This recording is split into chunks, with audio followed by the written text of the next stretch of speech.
Hello and welcome to the 20th episode of the Corny universe. In the last episode, we saw just how important life was at a universal scale. Life is the gateway between the world of pure existence and the world of experience. Life is non-determinism within certain boundaries.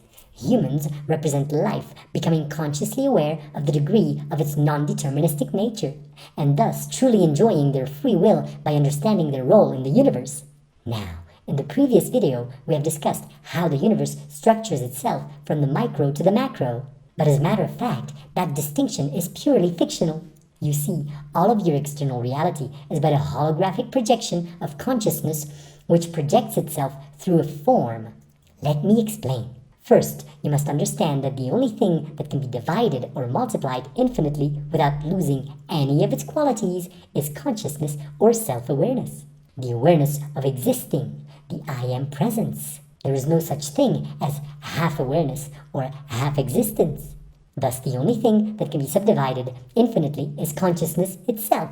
Then imagine if there was only one single photon in the entire universe which was in a permanent quantum state reflecting all possible present, past, and future states of all photons from the beginning of the universe to the very end. Another way to picture it is to imagine that all colors were blended together in this single photon.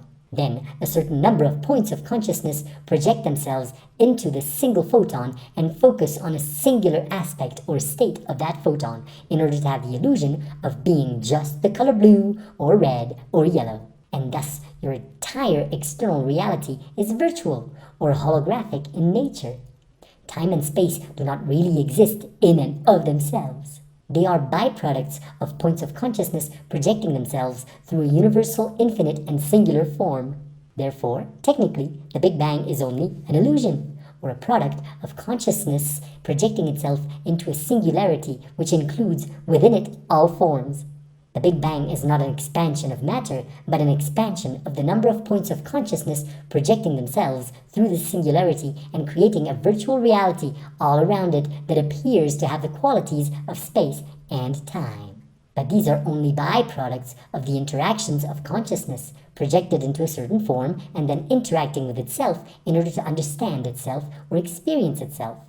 Thus, a pure infinite consciousness which has inherited the features of a universal consciousness and which has been infused with the key question, what would I be if I wasn't what I am, through the interaction of all possible photons with themselves, can find out how to create harmony out of a virtual holographic universe made up of light. And once that happens, once this pure infinite consciousness has understood how to create harmony out of light, it has to escape perfect symmetry by generating a new form, like the quark, in order to continue on its mission of perpetual change. But again, understand that there are no multiple quarks. There is but one quark, one universal form, which does not really have a specific shape, but is really just an interference pattern which superimposes itself upon the photon and allows pure infinite consciousness to project itself through it and generate galactic clusters. Going back even further, you must realize that the universe has no dimensions or has an infinite number of dimensions. It is beyond the concept of dimensions. Your reality is simply generated out of the projection of a pure infinite consciousness through a singularity which is nothing and everything all at once, and which is separated only via a trick. This pure infinite consciousness plays with itself, giving itself the illusion that it is only a vibration. All limitations and interferences reside within the consciousness itself. That is why spiritual teachers say, all is mind.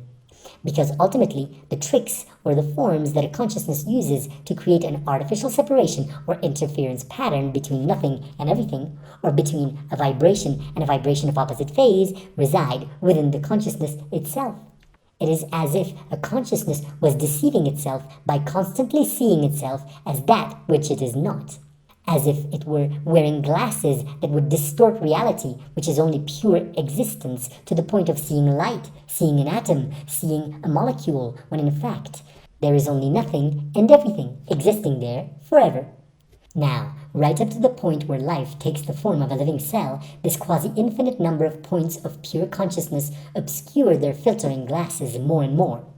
But starting from life onwards, these points of pure consciousness are in the business of gradually removing the filters and limitations they have placed upon themselves in order to be able to see through this singularity and give themselves the illusion of being just an atom or just a photon, and remembering, in a way, their true infinite nature by gradually enveloping the entire illusion via their conscious awareness.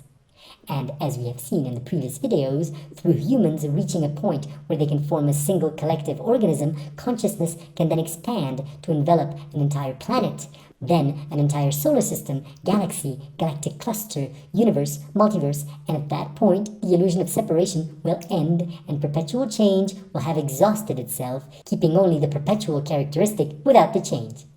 In other words, a return to pure, immutable, unchangeable existence, but with the ecstatic experience of becoming that which it already was. Now, if you have listened carefully to this video, then you will have realized that there is only a single human being, a template, a form through which consciousness projects itself and gives itself the illusion of being you, or your best friend, or your mother. And through the interactions of all these projections with themselves, it arrives at a point where it has understood how to play with the human form in a harmonious way, and thus transitioning to yet another more evolved form, a conscious planet.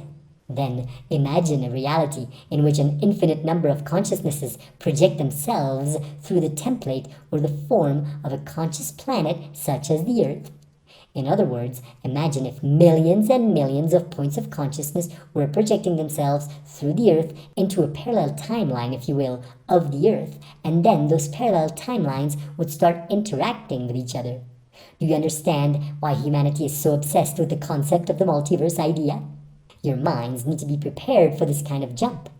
You might have trouble imagining what that looks like, but just think of life as a single cell. That cell multiplied, and then by interacting with itself, ended up forming complex pluricellular organisms. So in essence, your own body is already a walking, talking multiverse. But this just gets more and more complex over time. Many of your spiritual thinkers are talking about plenty of alien civilizations like Pleiadians, Arcturians, reptilians, and whatnot. Well, imagine if all of them are versions of an Earth template which interacts with other Earth templates.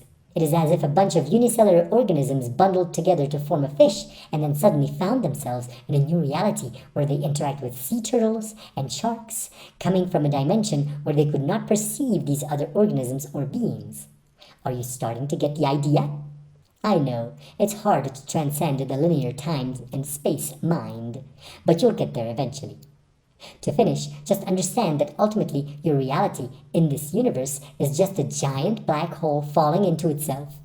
Remember what I said about the universe? As it being just a single photon projected outwards?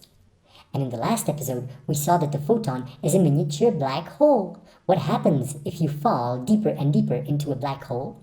The information at the center gets denser and denser, or in other words, complexity increases.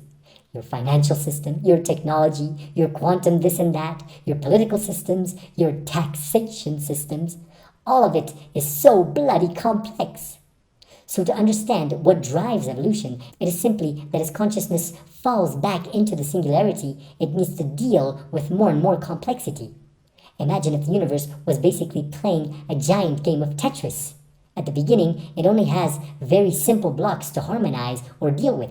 Photons, atoms, basic laws of physics and chemistry are the solution to harmonize that. But then, as consciousness falls further and further into the black hole and gets closer to the singularity, it has to contend with more and more new information in its outer, virtual, holographically created reality. The blocks fall faster and faster and get more and more complex. Look around you. Don't you feel like there are more and more complex ideas, concepts, thoughts, things, problems falling from the sky that you as humans have a harder and harder time to integrate harmoniously into your outer reality?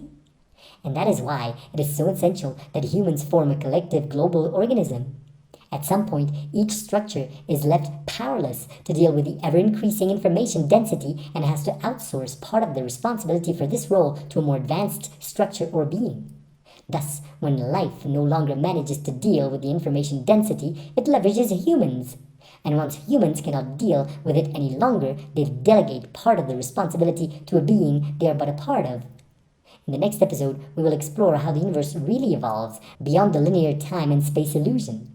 Don't forget to like, share, and subscribe, and Corny will give you a glimpse into multidimensional thinking. Bye.